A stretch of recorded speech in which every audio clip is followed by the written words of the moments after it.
मैं doctor Praful Garhpal, assistant professor, Central Sanskrit University, Lucknow campus, आपका आज की कक्षा में हार्दिक अभिनंदन करता हूँ। इंदिरा गांधी राष्ट्रीय मुक्त विश्वविद्यालय के द्वारा संचालित इस कक्षा में हम गद्य साहित्य के विषय में पढ़ रहे थे।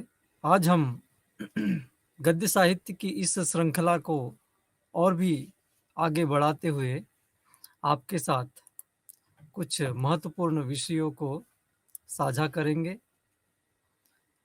पिछली कक्षाओं में आपने गद्य के विषय में अनेक महत्वपूर्ण विषयों को जाना। आपने संस्कृत साहित्य के अंतर्गत गद्य विधा के इतिहास की श्रृंखला में अनेक महत्वपूर्ण जानकारियों को प्राप्त किया तथा उसमें शुकनासोपदेश का विस्तरशः अध्ययन किया। गत कक्षा से आपने शिवराज विजय, जो कि अंबिका दत्त व्यास जी की रचना है, एक आधुनिक उपन्यास है, उसका अध्ययन प्रारंभ किया है। आप पिछली कक्षाओं के आधार पर जानते ही हैं कि संस्कृत गद्य साहित्य की दो विधाएं प्राचीन समय में रही है, कथा और आख्यायिका। आधुनिक समय में पुनर्जागरण के पश्चात पुनः दो और भी नवीन विधाओं का विकास संस्कृत साहित्य के अंतर्गत हुआ, कथा और उपन्यास। ये कथाएं संस्कृत में अनेक प्रकार की थी, अनेक प्रकार की रही है, जिसमें कथा और कथा के अनेक फिर प्रकार हुए। इसी तरह से उपन्यास विधा भी संस्कृत साहित्य में प्रचलित हुई और इसी दिशा में शिवराज विजय उपन्यास का महत्वपूर्ण स्थान रहा है, क्योंकि यह संस्कृत साहित्य का प्रथम उपन्यास कहलाने का अधिकारी है और इसे यह गौरव प्राप्त हुआ है। पिछली कक्षा में आपने अंबिका दत्त व्यास जी के जीवन के विषय में, उनके कृतित्व के विषय में जानकारी प्राप्त की थी। इसी तरह से आपने शिवराज विजय उपन्यास के बारे में भी महत्वपूर्ण जानकारियों को प्राप्त किया था। आप यह जान चुके हैं कि शिवराज विजय उपन्यास 3 विरामों में विभाजित है तथा प्रत्येक विराम में 4-4 निश्वास है। आप प्रथम निश्वास का अध्ययन करेंगे, क्योंकि यह आपके पाठ्यक्रम में लगाया गया है और पिछली कक्षा में हमने प्रथम निश्वास के कुछ अंशों को प्रारंभ किया था। आप यह जानते ही हैं कि यह जो शिवराज विजय उपन्यास है, वीर शिवाजी महाराज के जीवन से संबद्ध है तथा यह जो प्रथम निश्वास है, यह वीर शिवाजी के जीवन से ही संबद्ध है, किंतु यह उनके पूर्ववर्ती इतिहास का उपवर्णन प्रस्तुत करता है। प्रथम निश्वास में शिवाजी के पूर्व जो घटनाएं घटित हुई थी भारत में, उसका एक वर्णन यहाँ पर प्रस्तुत किया गया है इस उपन्यास में, और उपन्यास को कथा वस्तु प्रदान करते हुए गौरवटु और श्यामवटु, इनके माध्यम से इसका गुम्फन किया गया है तथा इसमें एक ब्रह्मचारी गुरु होते हैं और योगीराज, इनके माध्यम से यह गुम्फन किया गया है और इनके आपसी संवादों के आधार पर ही उपन्यास में कथा वस्तु आगे बढ़ती है, घटनाएं हमें पता चलती है। तो इस तरह से यह एक बहुत ही सुंदर उपन्यास है। और पिछली कक्षा में आपने जाना ही था कि व्यास जी ने, अंबिका दत्त व्यास जी ने सूर्योदय के वर्णन से इस उपन्यास का आरंभ किया है और सूर्योदय के विषय में बहुत ही सुंदर वर्णन इसमें आया था, आपने इसके बारे में पढ़ा ही। और बाद में गुरु की सेवा में गौरवटु संध्योपासन के लिए पुष्प चयन करता है। उसी समय उसके समान अवस्था वाला ही दूसरा बटु वहां आकर पुष्प चयन से उसे रोकता है और बताता है कि गुरु जी के संध्योपासन के लिए पुष्पों का चयन उसने पूर्व में ही कर लिया है। और वह आगे यह भी कहता है कि तुम देर रात तक जागते रहे, इसलिए मैंने तुम्हें सुबह जल्दी नहीं जगाया। और वह बताता है आगे कि यवन के भय से रोती हुई कन्या के माता पिता का भी हमें पता लगाना चाहिए, जो कि इस ओर आश्रम की ओर आ चुकी थी। हो सकता है कि वह जल्दी ही सोकर उठ जाएगी और फिर रोने लगेगी। ये जो है संवाद हमने पढ़ा था और उसी संवाद के बीच में ही, इसी दौरान दोनों की दृष्टि पर्वत की चोटी पर पड़ती, जो कि पास में ही उस आश्रम के समीप में ही था। और वहां वे देखते कि एक गुफा में महामुनि समाधि लगाए हुए हैं।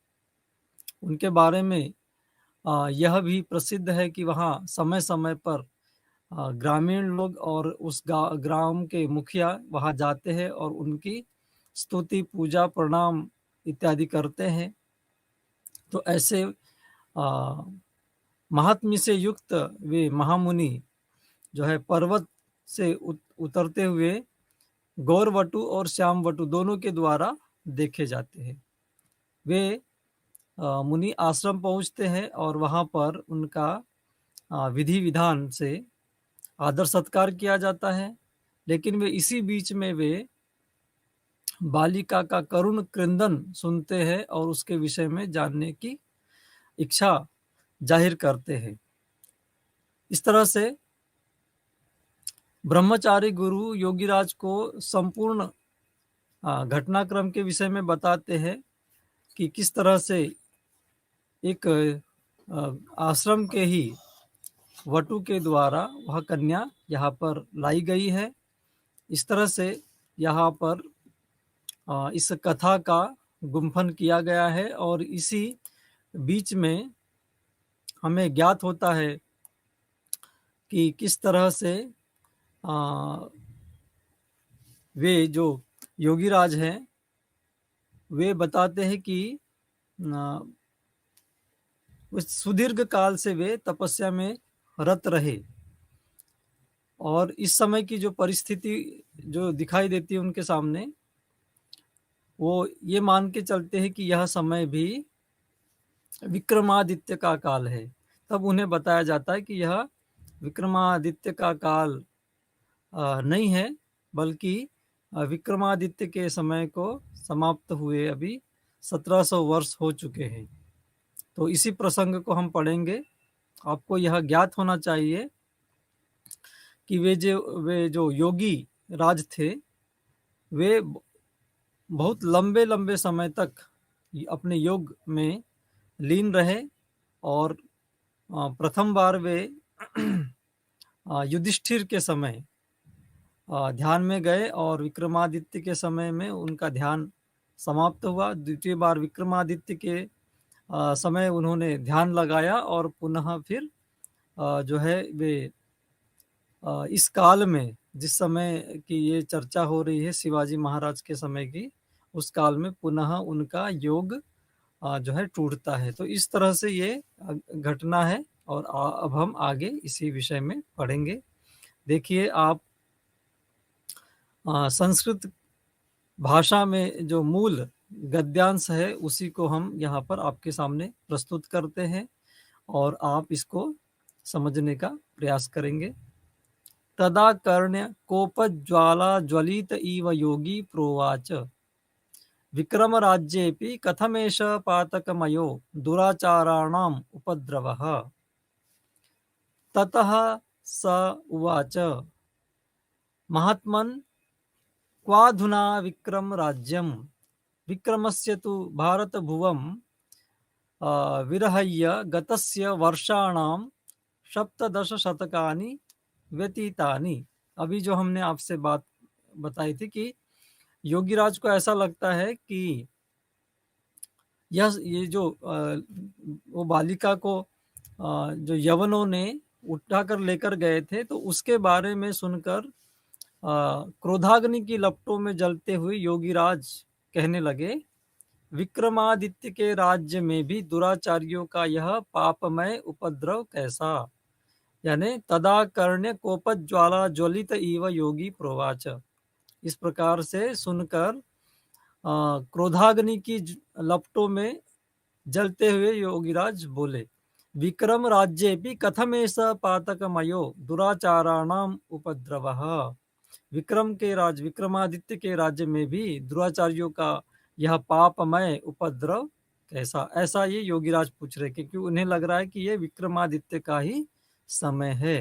तब वे ब्रह्मचारी गुरु बताते हैं, ततः स उवाच, वो ब्रह्मचारी कहते हैं, महात्मन क्वाधुना विक्रम राज्यम, कहाँ अभी विक्रम का राज्य है, विक्रमादित्य का राज्य अभी कहाँ है, यानी अभी नहीं है।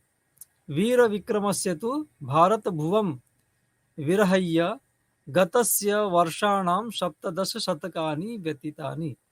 वीर विक्रमादित्य को तो भारत भूमि को छोड़कर गए हुए, यानी उनके देहांत हुए 1700 वर्ष बीत चुके हैं, ऐसा फिर वे कहते हैं। फिर आगे वो बताते हैं, आगे ब्रह्मचारी ही कह रहे हैं, क्वाधुना मंदिरे मंदिरे जय जय ध्वनि ही, क्व संप्रति तीर्थे तीर्थे घंटा नादः, क्वाद्यापि मठे मठे वेद घोषः, अद्य ही वेदा विच्छिद्य विथिषु विक्षिप्यन्ते, धर्मशास्त्राण्युद्धूय धूमध्वजेषु ध्मायन्ते, पुराणानि पिष्ट्वा पानीयेषु पात्यन्ते, भाष्याणि भ्रंशयित्वा भ्राष्ट्रेषु भर्जन्ते, क्वचिन्मन्दिराणि भिद्यन्ते, क्वचित् तुलसीवनानि छिद्यन्ते, क्वचित् दारा अपह्रियन्ते, क्वचित् धनानि लुठ्यन्ते, क्वचिदार्तनादाः, क्वचित् रुधिरधाराः, क्वचित् अग्निदाहः, क्वचित् ग्रह निपातः इत्येव श्रूयते वलोक्यते च परितः।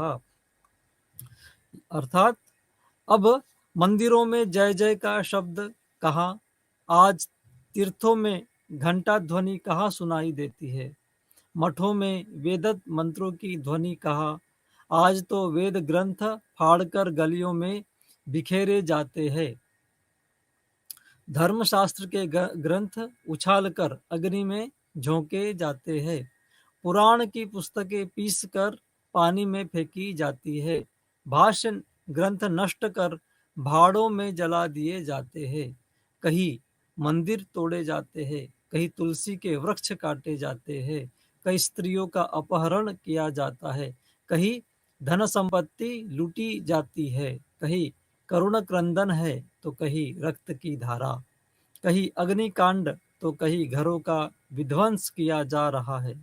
इस समय चारों ओर यही सुनाई देता है और यही दिखाई देता है। इस तरह से ब्रह्मचारी गुरु ने उन योगीराज से ये सारा प्रसंग बताया, क्योंकि योगीराज को लग रहा था कि यह तो विक्रमादित्य का समय है, तो इस समय दुराचारियों का यह उपद्रव कैसे संभव है। तो ये बता रहे कि नहीं, अब तो विक्रमादित्य को गए हुए उनकी मृत्यु हुए हुए 1700 वर्ष बीत चुके हैं। और अब मंदिरों में उस समय जैसे जय जय शब्द नहीं है, और तीर्थों में भी घंटे की ध्वनि अब नहीं सुनाई पड़ती है। वेद मंत्रों का भी मठों में पारायण नहीं हो रहा है, और वेद ग्रंथों को फाड़कर गलियों में बिखेर दिया जा रहा है। धर्मशास्त्र के ग्रंथों को अग्नि में झोंक दिया जा रहा है। पुराण की पुस्तकों को पीसकर पानी में फेंका जा रहा है। इस तरह से जो है अनेक प्रकार के अनाचार, अत्याचार इस समय किए जा रहे हैं। तदाकर्ण्य यानी इसको सुनकर दुखितश्चकितश्च योगिराडुवाच, ये सब सुनकर दुखित और चकित होकर योगिराज कहते हैं, कथम एतत्, यह कैसे ये सब हो रहा है। यह एव पर्वतीयान छकान विनिर्जित्य महता जय घोषेण स्वराजधानी मायातः श्रीमानादित्य पदलांछनो वीर विक्रमः अद्यापि तद विजय पताकामं चक्षुषोरग्रत इव समुद्धूयन्ते अधुनापि तेषां पटः गौमुखादीनां निनादः कर्णशष्कुलिं पूरयतीव तत् कथमद्य वर्षाणां सप्तदशशतकानि व्यतीतानि इति। अर्थात यह सुनकर दुखित और आश्चर्ययुक्त होकर योगीराज बोले, यह कैसे, कथम एतत्,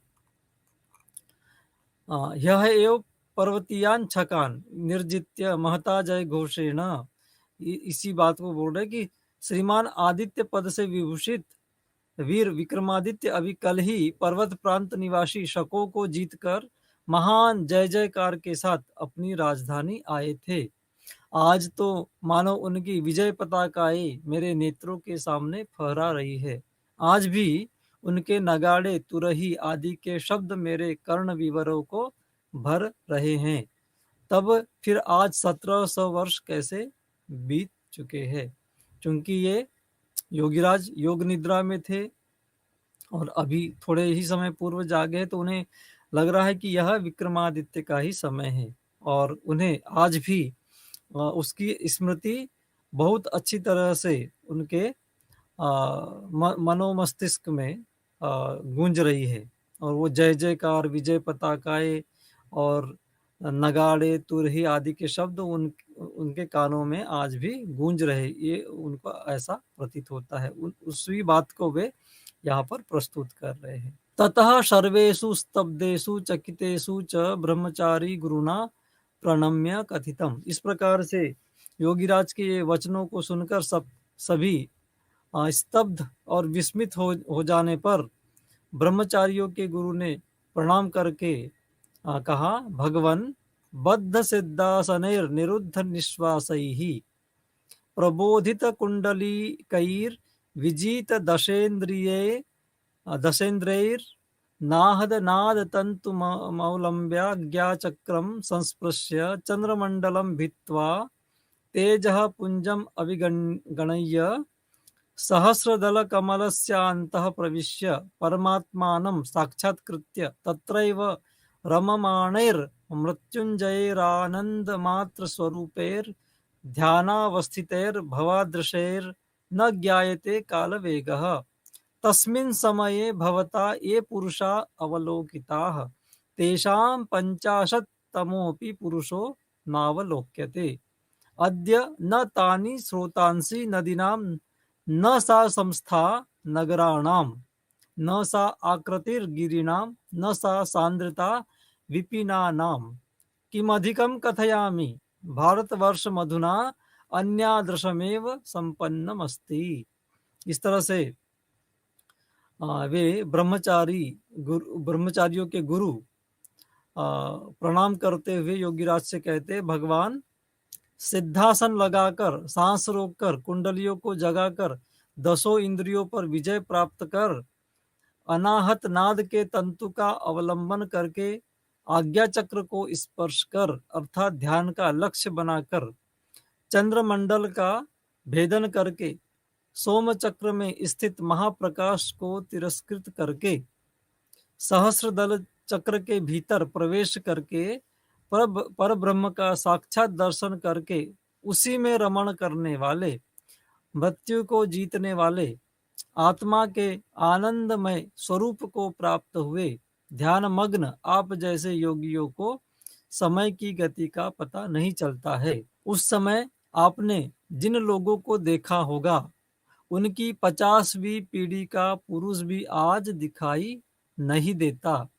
आज नदियों की वे धाराएं नहीं है, नगरों की वह स्थिति नहीं है, पर्वतों का वह आकार नहीं है और न जंगलों की वह सघनता है। अधिक क्या कहे, इस समय भारत देश अन्य प्रकार का ही हो गया है। तो ये 1700 वर्ष पहले की जो स्थिति थी आज वह पूरी तरह से बदल चुकी है, ऐसा वे बताते हैं। इदम आकर्ण किंचित स्मित्वेव परितोवलोक्य च योगी जगाद सत्यम न लक्षितो मया समय वेगः योधिष्ठरे समये कलित समाधिरहम वैक्रम समये उदस्थाम पुनश्च वैक्रम समये समाधिमाकलय्य अस्मिन् दुराचारमये समये अहमुत्थितोऽस्मि अहम पुनर्गत्वा समाधिमेव कलयिष्यामि किंतु तावत् संक्षिप्य कथ्यताम का दशा भारतवर्षस्येति। तो वे फिर वो जो है योगीराज ये सब सुनकर थोड़ा मुस्कुराते हुए स्मित वेव परितो अवलोक्य चारों ओर देखकर योगी जगाद वो योगीराज कहने लगे, सत्यम न लक्षितो मया समय वेगः, सच में मुझे समय की गति का पता नहीं चला। युधिष्ठिर के समय में समाधि लगाकर मैं विक्रमादित्य के समय में उठा था और विक्रमादित्य के समय में पुनः समाधि लगाकर इस दुराचारमय समय में जगा हूँ। मैं फिर जाकर समाधि ही लगाऊंगा, किंतु तब तक संक्षेप में बताइए कि भारतवर्ष की क्या दशा है। तो इस तरह से यह बहुत ही सुंदर ढंग से जो है शिवाजी महाराज के समय क्या स्थिति है भारतवर्ष की, क्या स्थिति थी, इस बात को यह प्रकट करने के लिए, इस बात को उपस्थापित करने के लिए बहुत ही सुंदर तरीके से यह कथा का अवतरण किया है, कथा को गुंफित किया गया। और फिर देखिए किस तरह से तात्कालिक भारत की स्थिति थी उसके बारे में आगे जो है विचार प्रस्तुत किया जाता है। ततः संश्रुत्य भारतवर्षीय दशा स्मरण संजात शोको हृदयस्थ प्रसाद संभारोद गिरण श्रमेणेवाति मंथरो स्वरेण मास्म धर्म ध्वंसन घोषणैर योगिराजस्य धैर्यमवधीरय इति कंठम रुन्धन्तो बाष्पान् अविगणय्य नेत्रे प्रमृज्य उष्णं निःश्वस्य कातराभ्यामिव नयनाभ्यां परितोवलोक्य ब्रह्मचारी गुरुः प्रवक्तुमारभत। भगवन् दम्बोली घटितेयं रसना या दारुण दानवो दन्तो दीर्णैर्दीर्यते लोहसारमयं हृदयं यत् संस्मृत्य यावनान् परस्सहस्रान् दुराचारान् सथदा न भिद्यते भस्मसाच्च न भवति दिगस्मान् ये अद्यापि जीवामः स्वसीमः विचरामः आत्मनः आर्यवंश्यांश्चाभिमन्यामहे।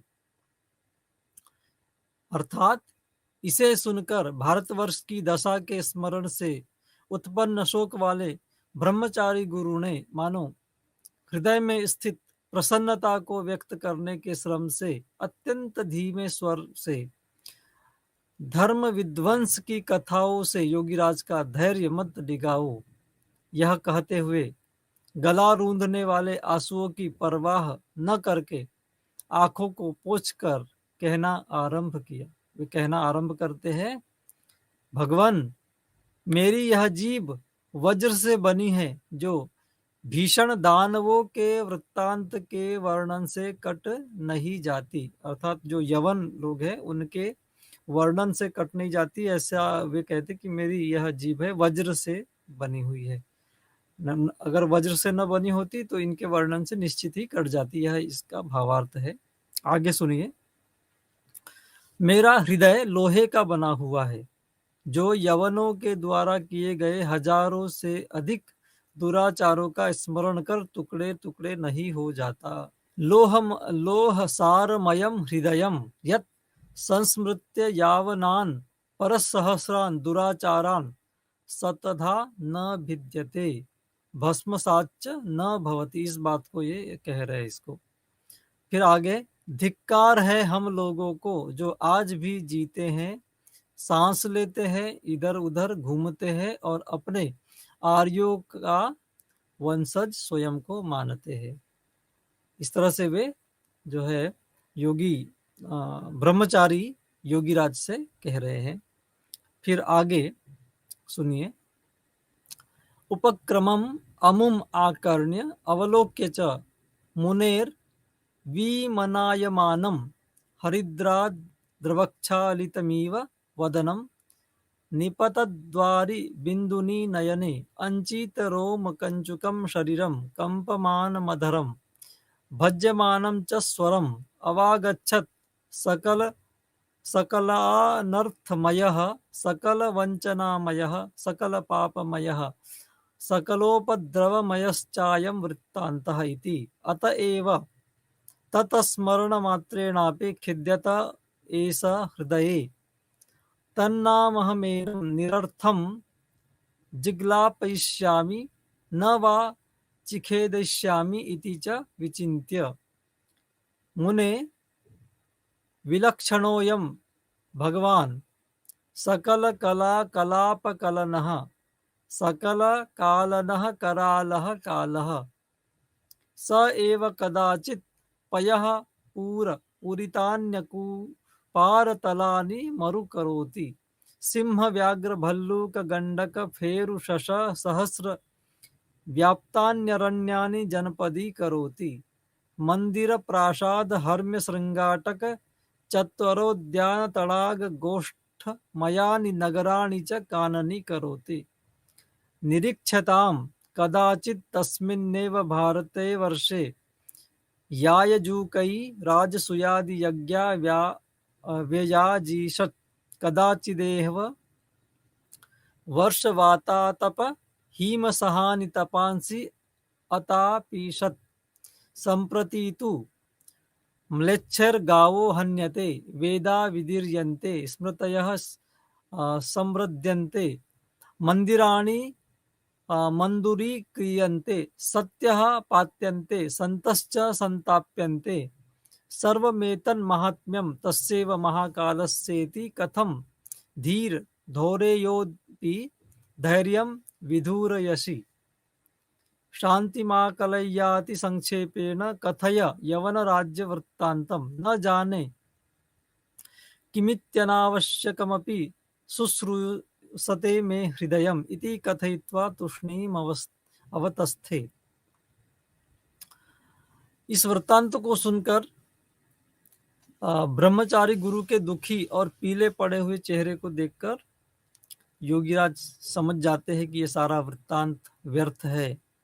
यह वे कहते हैं कि मुनिवर काल देवता बड़े विलक्षण है, ये कभी समुद्र तल को मरुस्थल बना देते हैं और कभी भयंकर पशुओं से व्याप्त जंगल को भी नगर बना देते हैं। ये काल का ही प्रभाव होता है। अतः आप भारतवर्ष की दशा का वर्णन करें।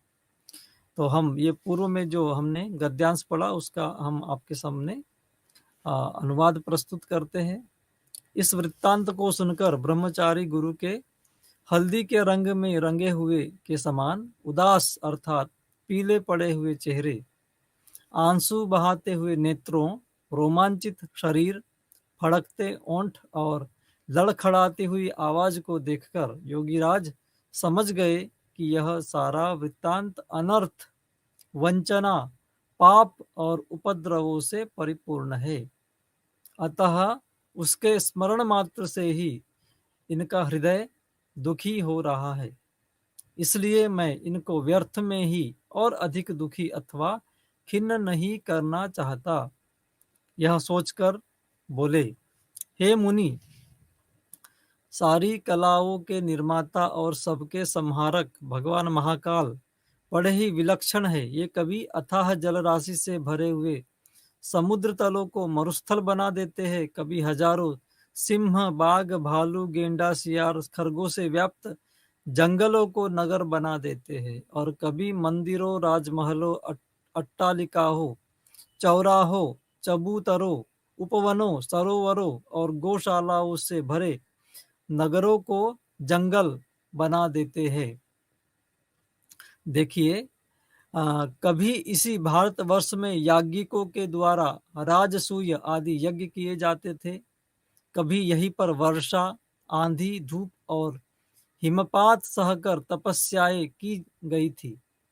इस समय तो म्लेच्छों के द्वारा गायें मारी जाती है, वेद की पुस्तकें फाड़ी जाती है, स्मृतियां कुचली जाती है, मंदिर घुड़साल बनाए जाते हैं, पतिव्रता स्त्रियों का सतीत्व नष्ट किया जाता है और सज्जनों को सताया जाता है।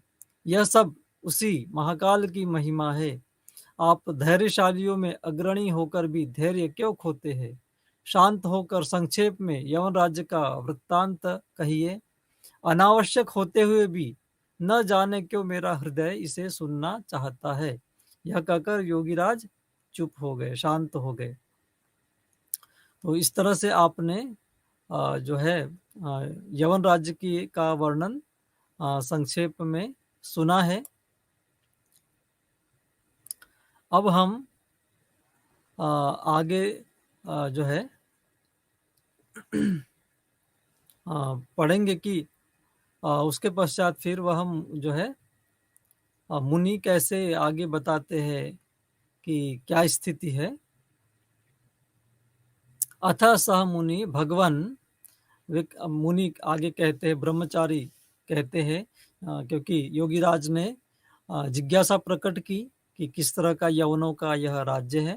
तो वे बताते हैं, ब्रह्मचारी गुरु कहना आरंभ करते हैं, अथ स मुनि ही, है ना। और यहाँ से फिर आप देखेंगे आगे कि कहना आरंभ करते हैं। वे क्या कहते?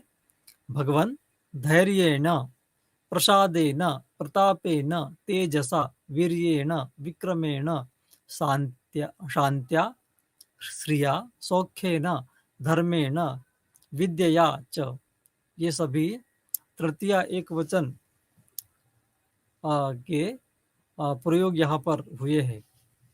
विद्यया च सममेव परलोकम सनाथीतवती तत्र भवति वीर विक्रमादित्ये शनै शनैः पारस्परिक विरोध विशिथिली कृत स्नेह बंधनेषु राजसु भामिनी भ्रूभंग भूरि भाव प्रभाव पराभूत वैभवेषु भटेषु स्वार्थ चिंता संतान वितानेक ताने स्वमात्य वर्गेषु प्रशंसा मात्र प्रियेषु प्रभुषु इंद्रस्त्वं वरुणस्त्वं कुबेरस्त्वं इति वर्णना मात्र शक्तेषु बुधजनेषु कश्चन गजिनी स्थान निवासी महामदो यवनः ससेनः प्राविशत् भारतवर्षे स च प्रजा विलुण्ठ्य मंदिराणि निपात्य प्रतिमा विभिद्य परशतान् जनान् दासीकृत्य सतस उष्ट्रेषु रत्नान्यारोप्य स्वदेश मनेषि। ये स्थिति जो है यवनों का समय कैसा था, उस समय भारत की स्थिति क्या थी, तो ब्रह्मचारी गुरु बताते हैं। तब मुनि ने कहा कि ब्रह्मचारी गुरु से गुरु कहते हैं, योगीराज को बताते हैं, भगवान धैर्य, हर्ष, प्रताप, तेज, वीरता, पराक्रम, शांति, शोभा, सुख, धन एवं विद्या के सहित वीर विक्रमादित्य के परलोक चले जाने पर, ये वीर विक्रमादित्य का देहांत होने के पश्चात धीरे धीरे आपसी झगड़ों के कारण राजाओं के पारस्परिक स्नेह बंधनों के शिथिल होने पर, आपस में ही राजा लोग लड़ने झगड़ने लगे तो उनका स्नेह बंधन शिथिल हो जाने पर वीर योद्धाओं के कामिनियों के कटाक्षों एवं हाव भावों के प्रभाव में आकर सारी संपत्ति नष्ट कर देने पर, वीर योद्धा थे वे भी कामिनियों के कटाक्ष में आ गए थे, स्त्रियों में लोलुप हो गए थे, और मंत्रियों के केवल स्वार्थ साधन की चिंताओं में तल्लीन रहने पर, मंत्री भी स्वार्थ साधने में लगे हुए थे। राजाओं के प्रशंसा प्रिय हो जाने पर, राजा भी प्रशंसा प्रिय हो गए थे, और विद्वानों के विद्वान भी राजाओं की चाटुकारिता में तत्पर हो गए थे। आप इंद्र है, आप वरुण है, आप कुबेर है।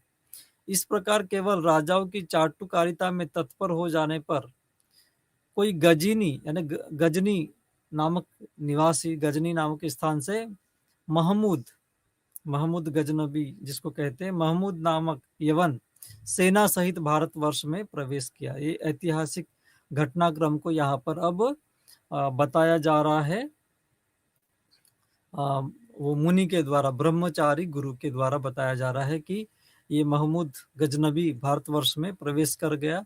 वह प्रजाओं को लूटकर, मंदिरों को ध्वस्त करके, मूर्तियों को तोड़कर, सैकड़ों लोगों को दास बनाकर, सैकड़ों ऊंटों पर रत्न लादकर अपने देश ले गया।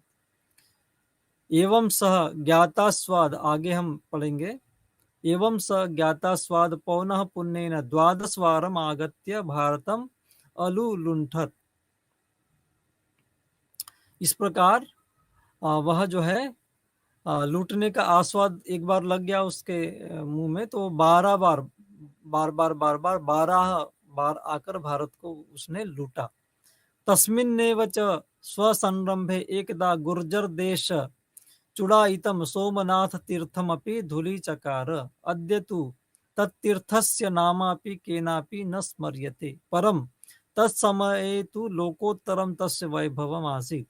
तत्र हि महार्ह वैदूर्य पद्मराग माणिक्य मुक्ता फलादि जटितानि कपाटानि स्तंभान् ग्रहावग्रहणी भित्तिः वलभिः विटंकानि च निर्मथ्य रत्न नीचयमादाय शतद्वय मणसुवर्ण श्रृंखलावलंबिनीं चंच चाकचक्य चकितीकृतावलोक लोचक लोचन नीचयां महाघंटां प्रसह्य संग्रह्य महादेव मूर्तावपि गदा मुदतुतुलत्। अर्थात 12 बार आकर उसने लूटा। अपने उसी उत्साह के वशीभूत होकर उसने एक बार गुजरात देश के मुकुट के समान सोमनाथ तीर्थ को भी धूल में मिला दिया था। जो सोमनाथ तीर्थ है उसको भी इसने ये महमूद ने धूल में मिला दिया। आज तो उस तीर्थ का नाम भी किसी के द्वारा स्मरण नहीं किया जाता, ऐसा वो बता रहे हैं। किंतु उस समय इसका अलौकिक वैभव था। इसमें बहुमूल्य वैदूर्य, पद्मराग, माणिक्य तथा मोतियों से जड़े हुए किवाड़ों, खंभों, देहलियों, दीवारों, छज्जों और कबूतरों के दड़बों को नष्ट करके रत्न राशि लेकर 200 मन सोने की जंजीरों में लटकने वाली और दैदीप्यमान चमचमाहट से दर्शकों के नेत्रों को चमत्कृत कर देने वाला महाघंटा को भी बलपूर्वक छीनकर उसने महादेव की मूर्ति पर भी प्रहार करने के लिए गदा उठाई। वो इतना आतताई था कि उस मंदिर में जितने भी बहुमूल्य वैदूर्य, पद्मराग, माणिक्य, मोती इत्यादि थे, जो कि वो किवाड़ों में, खंभों में, देहलियों में, दीवारों में, छज्जों में और कबूतरों के दड़बों में ये सब लगे हुए थे, उसको उसने रत्न राशि सहित 200 मन सोने की जंजीरों में लटकने वाला एक बहुत ही दैदीप्यमान महाघंटा था, उसको भी बलपूर्वक छीनकर उसने क्या किया, महादेव की मूर्ति पर भी प्रहार करने के लिए गदा उठा लिया। जब गदा उठाया तो उस समय जो है महमूद गजनबी द्वारा जो क्रूरतापूर्वक सोमनाथ तीर्थ में जो शिवलिंग भंग करने का वर्णन किया गया है, उसको हम अब पढ़ेंगे। किस तरह से गदा उठाकर वह उठा लिया। तब अथ वीर गृहीतमखिलं वित्तं पराजिता आर्यसेनाः बन्दीकृताः वयं सञ्चितमलं यशः इतोऽपि न शाम्यति ते क्रोधश्चेदस्मान् ताडय मारय छिन्दी भिन्दी पातय मज्जय कर्तय खण्डय कर्तय ज्वलय किन्तु त्यजे मां किञ्चित् करीं जडां महादेव प्रतिमाम् यद्देवं न स्वीकरोषि तद् ग्रहाणास्मत्तो अन्यदपि सुवर्णकोटिद्वयं त्रायस्व मैनां भगवन्मूर्तिं विलुण्ठत्सु प्रणमत्सु च पूजकवर्गेषु नाहं मूर्तिर्विक्रीणामि किन्तु भिनद्मि इति संगर्ज्य जनताया हाहाकार कलकलमाकर्णयन् घोरगदया मूर्तिमतुतृटत् गदापात समकालमेव चानेकार्बुद पद्म मुद्रामूल्यानि रत्नानि मूर्तिमध्या उच्छलितानि परितो वा किर्यन्त स च दग्धमुखः तानि रत्नानि मूर्तिखण्डानि च क्रमेलकपृष्ठे स्वारोप्य सिन्धुनदमुत्तीर्य स्वकीयां विजयध्वजिनीं गजिनीं नाम राजधानीं प्राविशत्। तो यह महमूद गजनबी के द्वारा जो है महादेव प्रतिमा को भंग करने का वर्णन यहाँ पर किया गया है कि कैसे पहले तो वो जो जितने भी वहाँ पर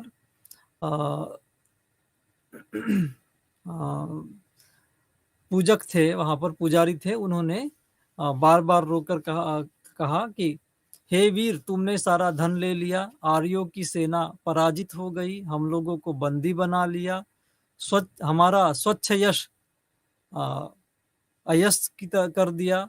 यदि इतने पर भी तुम्हारा क्रोध शांत नहीं होता तो हम लोगों को पीटो, मारो, चीर डालो, पर्वत से गिरा दो, समुद्र में डुबो दो, टुकड़े टुकड़े कर डालो, कतर डालो, अग्नि में जला दो, किंतु आपका कुछ न बिगाड़ने वाली महादेव की इस चेतना रहित जड़ मूर्ति को छोड़ दो। वो बोल रहे कि मूर्ति को छोड़ दो, चाहे हमारे साथ जो भी अत्याचार अनाचार करना वो करो, लेकिन इस मूर्ति को छोड़ दो। यदि आपको यह भी स्वीकार न हो तो हम लोगों से और भी 2 करोड़ स्वर्ण मुद्राएं ले लो हमसे, और भी अगर आपको ये भी नहीं लगता तो हमसे 2 करोड़ स्वर्ण मुद्राएं और ले लो, किंतु रक्षा करो, भगवान की इस मूर्ति को स्पर्श न करो, इसको गधे से नहीं मारना है, नहीं तोड़ना है।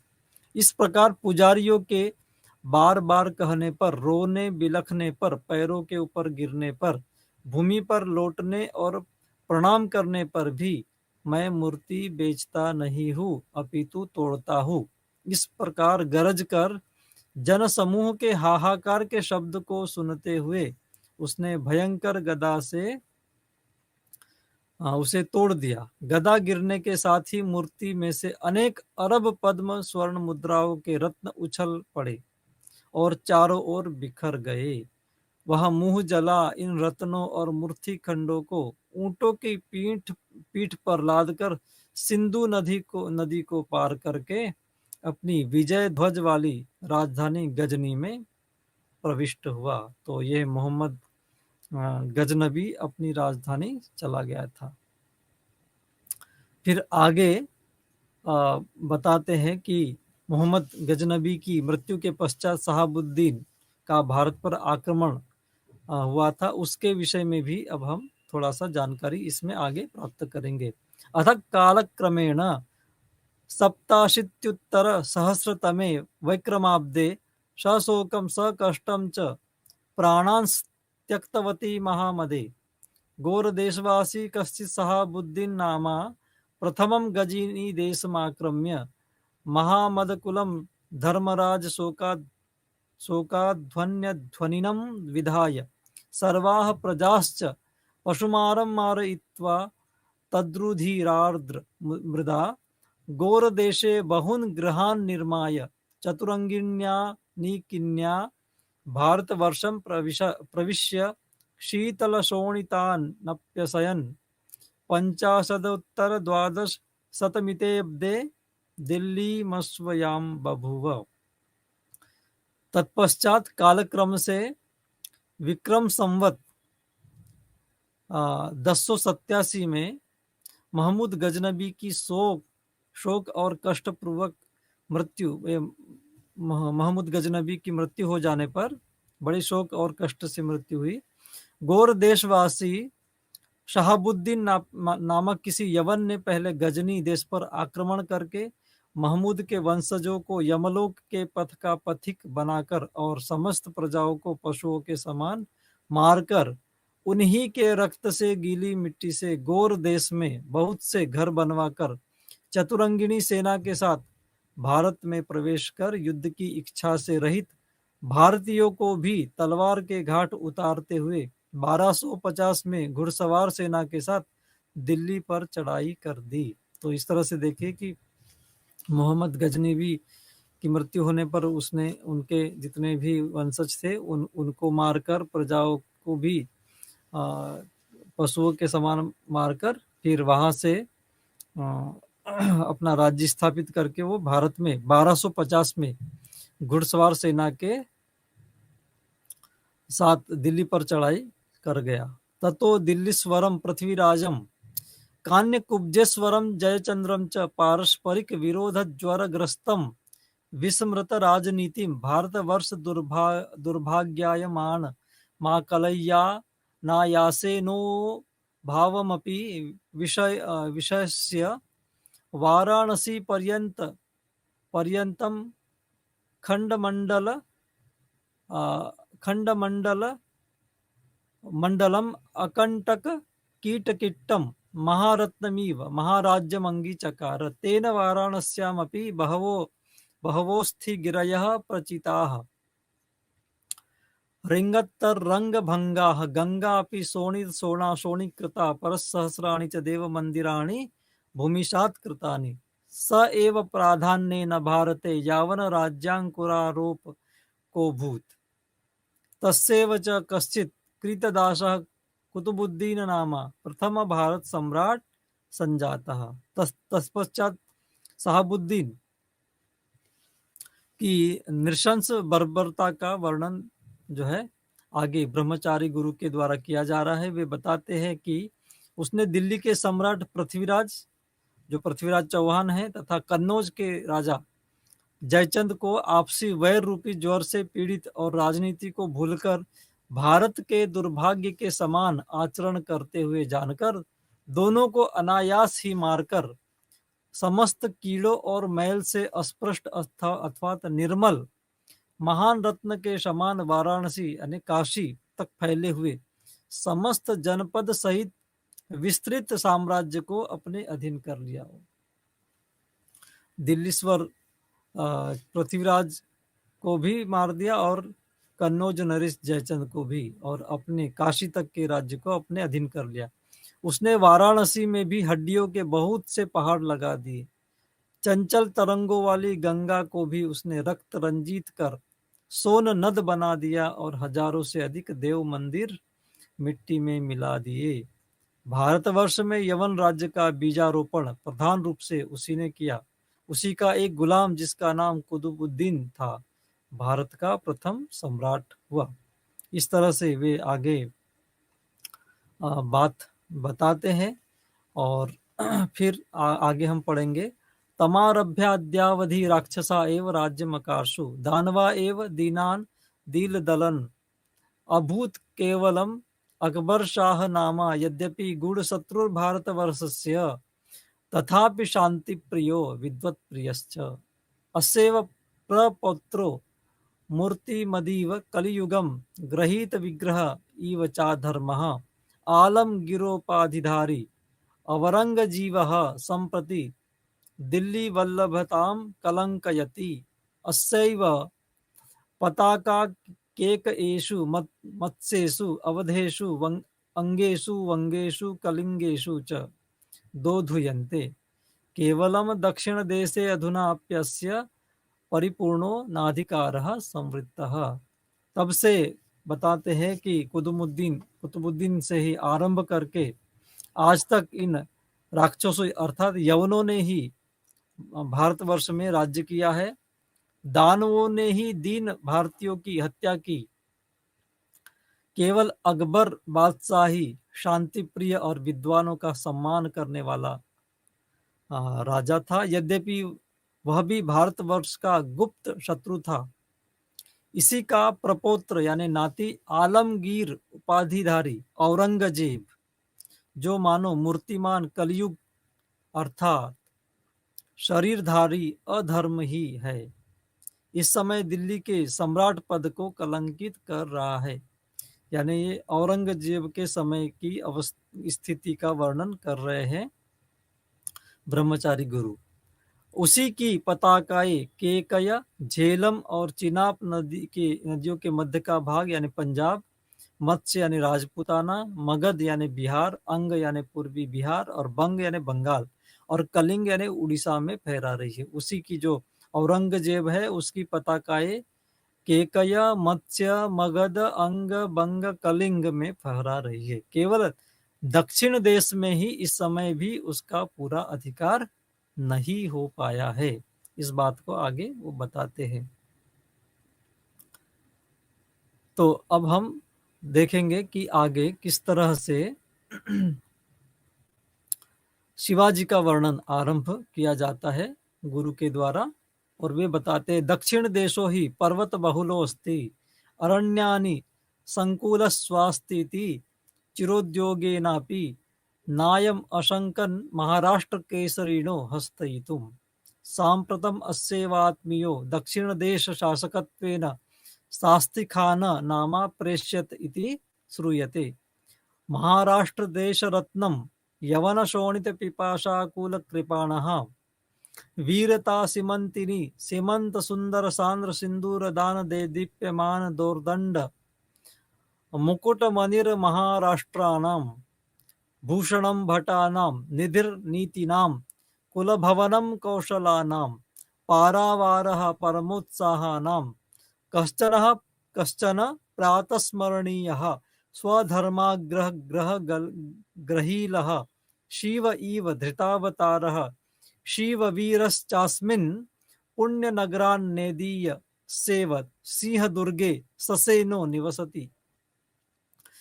विजयपुराधीश्वरेण साम्प्रतमस्य प्रवृद्धं वैरम् कार्यं वा साधयेयं देहं वा पातयेयम् इत्यस्य सारगर्भा महती प्रतिज्ञा सतीनां शतानां त्रैवर्णिकस्य आर्यकुलस्य धर्मस्य भारतवर्षस्य च आशासन्तानवितानस्यायमेवाश्रयः अयमेव वर्तमाना दशा भारतवर्षस्य किमधिकं विनिवेदयामो योगबलादवगत सकल गोप्यतम वृत्तान्तेषु योगिराजेषु इति कथयित्वा वीर राम।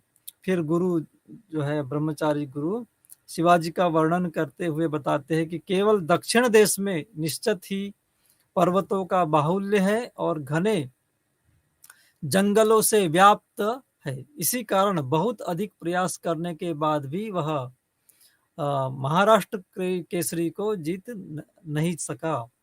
अब सुना जाता है कि उसी का सगा संबंधी शाइस्ता खान दक्षिण देश का शासक बनाकर वहां भेजा जा रहा है।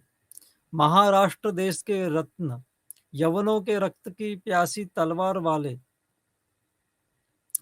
वीरता रूपी नायिका की मांग में सिंदूर और घना सिंदूर लगाने से देदीप्यमान भुजाओं वाले मराठों के मुकुटमणि, योद्धाओं के आभूषण, नीतियों के निधान, निपुणताओं के आश्रय, परम उत्साहों के सागर, अपने धर्म की आग्रह पूर्वक रक्षा करने में दृढ़, अवतार धारण किए हुए शिव के समान कोई प्रातस्मरणीय शिवाजी इस समय पुना नगर के अति समीपवर्ती सिंहदुर्ग में सेना सहित निवास कर रहे हैं। अभी ये शिवाजी महाराज के का वर्णन यहाँ प्रस्तुत किया गया।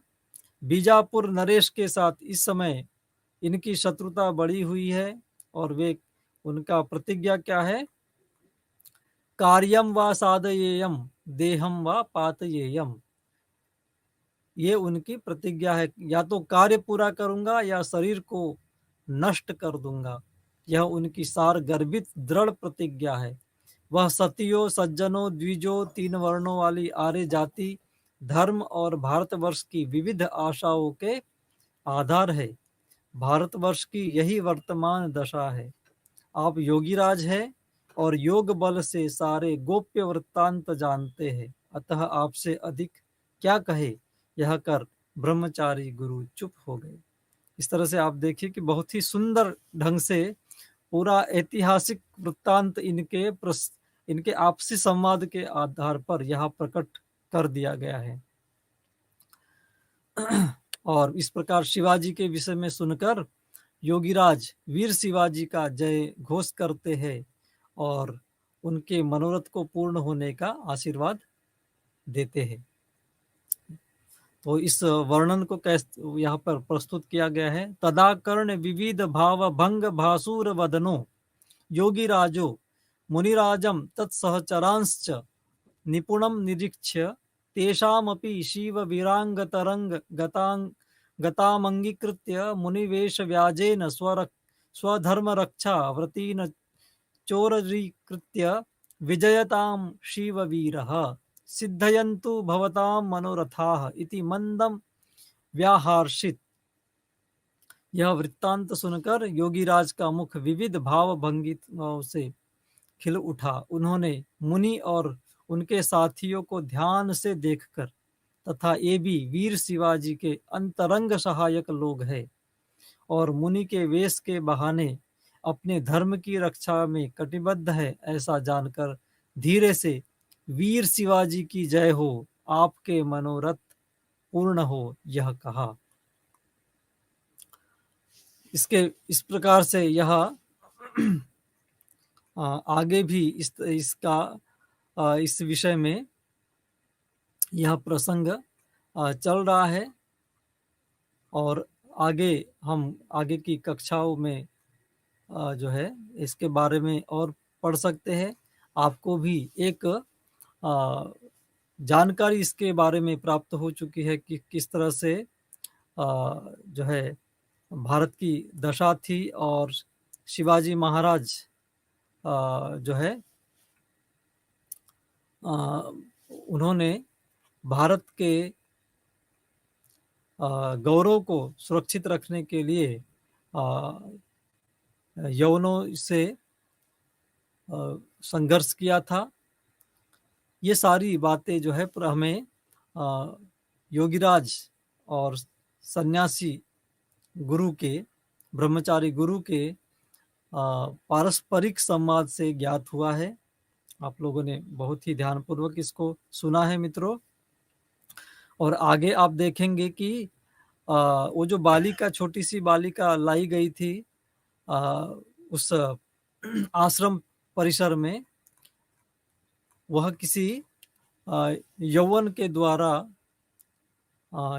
द्वारा उसको उसकी माँ से छुड़ाकर ले जाई जा रही थी। उसे बीच में ही उन वीर वटुओं ने बचा लिया था।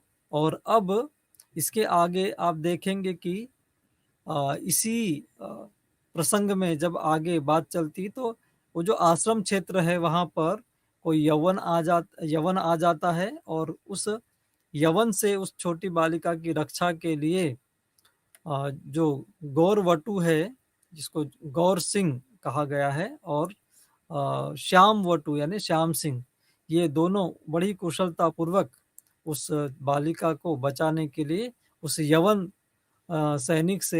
से युद्ध करते हैं। उससे संघर्ष होता है और अंत में वे उसको मार गिराते हैं और उस बालिका को यथाकाल जो है उनके माता पिता के पास पहुंचा दिया जाता है। और इसी बीच में वहां पर उस यवन युवक का वध करने के पश्चात ये सारा प्रसंग जो है मुनि महाराज को बताया जाता है। वे बहुत प्रसन्न होते हैं और प्रसन्न होकर उन गौरवटु को धन्यवाद देते हैं और अपनी कुटी में प्रवेश करते हैं। इस तरह से ये जो है यहाँ पर हमारा ये प्रथम निश्वास का शिवराज विजय का प्रसंग समाप्त होता है। और आज हमने इंदिरा गांधी राष्ट्रीय मुक्त विश्वविद्यालय के सौजन्य से इस प्रथम निश्वास को शिवराज विजय के यहाँ प्रस्तुत किया। मैं डॉक्टर प्रफुल्ल गढ़पाल, सहायकाचार्य, केंद्रीय संस्कृत विश्वविद्यालय लखनऊ परिसर, आप सभी का हार्दिक धन्यवाद करता हूँ। नमस्कार।